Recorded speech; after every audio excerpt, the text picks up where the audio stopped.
Oke, proses kamprotan sedang berlangsung, sahabat WU. Teorinya sama dengan teori pelemparan plesteran, hanya saja kita tujuankan untuk menyebar atau sengaja kita sebar adukan kamprotan kita ini. Yang pertama tentu adukannya kita perencer. Yang kedua, cara pelemparannya lebih kita tekankan dan tujuannya untuk menyebarkan adukan kamprotan ini. Untuk membentuk tekstur pada permukaan bata ringan. Karena kita ketahui permukaan bata ringan itu dia halus, jadi plesterannya itu butuh ikatan. Nah, ikatan tersebut kita bentuk dari kamprotan ini, sahabat PU.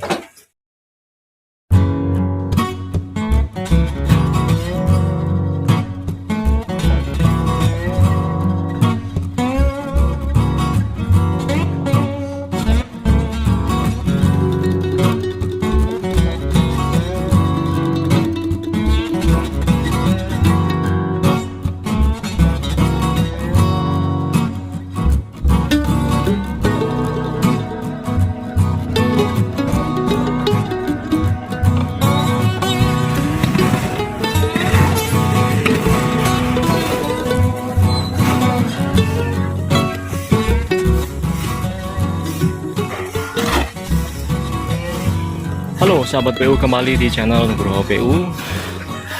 Saya sedang berada di Jakarta Utara, rencana proyek bangun rumah 3 lantai.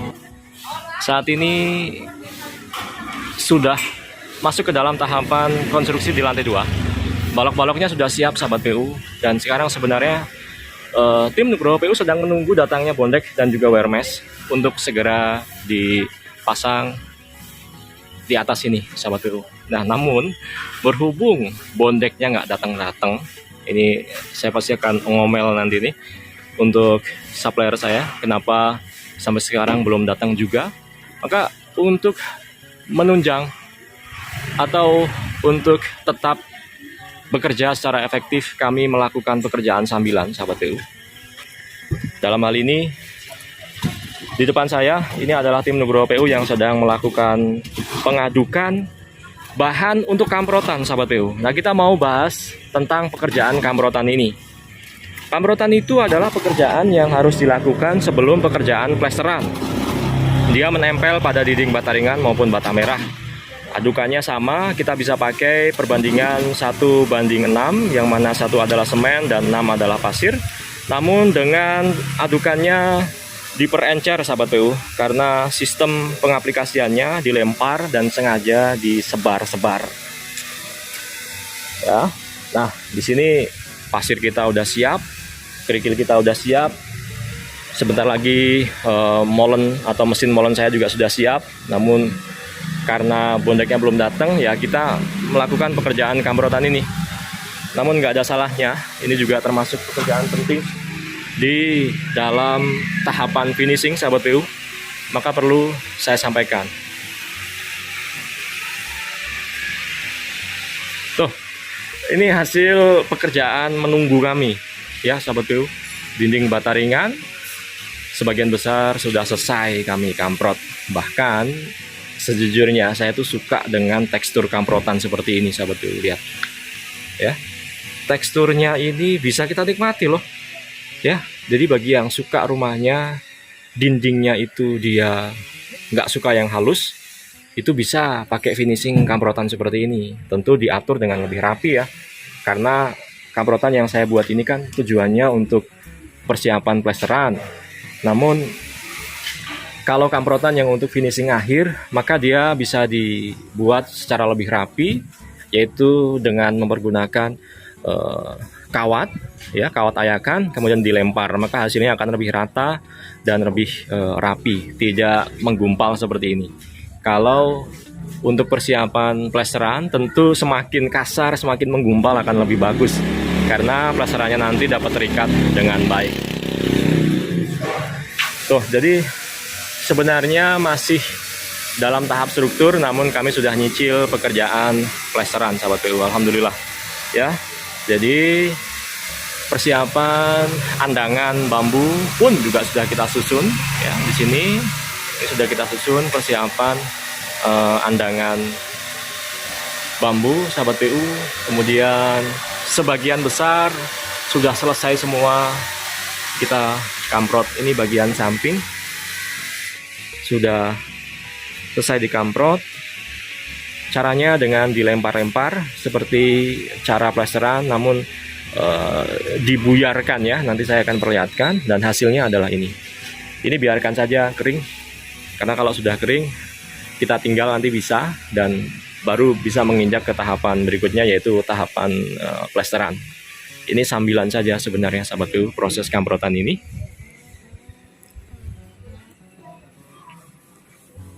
Oke. Nah, ini yang masih basah, ini baru saja kami aplikasikan kamprotannya. Ini bagian belakang rumah ya, kamprotan persiapan plesteran. Nah, sekarang sedang berjalan atau masih berjalan untuk proses kamprotan ini. Ini tukang saya ada di dalam sedang melakukan kamprotan, namun memang suasananya crowded ya di dalam karena penuh dengan tiang perancah bambu. Oke, ini mumpung tim Nugroho PU lagi melakukan proses penyampuran ya, maka saya perlihatkan ini campuran antara pasir dengan semen ya. Ini diaduk di dalam dolak ya. Dolak ini adalah tempat mengaduk supaya air semen nggak kemana-mana, sahabat PU. Ini diaduk keringan dulu, nanti ketika sudah tercampur rata baru kita tambah air. Diaduk pakai cangkul, dan pastikan tim pengaduk juga pakai sepatu ya, supaya kakinya tidak berbahaya. Oke, ini kondisi di dalam lantai 1 proyek bangun rumah 3 lantai sahabat PU. Masih banyak steger-steger yang tertancap, persiapan untuk pengecoran dak lantai 2-nya sahabat PU. Nah, di sini saya cukup harus berhati-hati karena banyak sekali tiang-tiang perancah atau steger yang tertancap di sini sahabat PU. Oke, sembari menunggu bonda kami datang, tim sedang melakukan pekerjaan kamprotan ya. Nah, adukannya adalah ini. Ini adukan untuk kamprotan. Adukannya perbandingannya sama dengan plesteran, hanya sedikit diperencer supaya hasilnya bisa menyebar sahabat PU.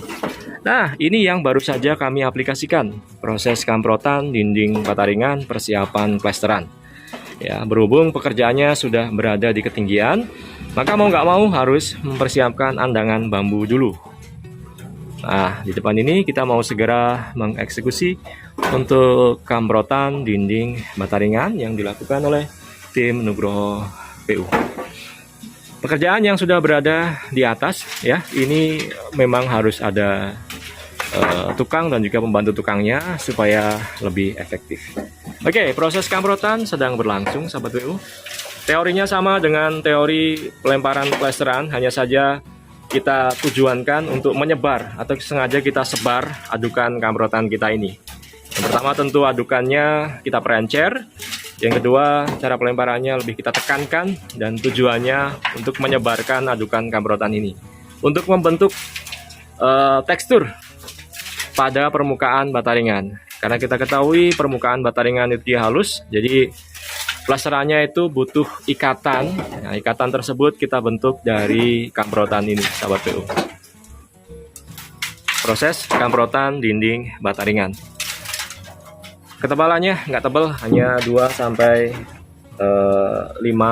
mm saja sahabat PU, bergantung dari butiran-butiran plastir. Nah, seperti ini ya metodenya ya. Jadi apapun alasannya di lokasi proyek ini memang banyak sekali kendala non teknis, terutama misal material yang lambat datang begini ya.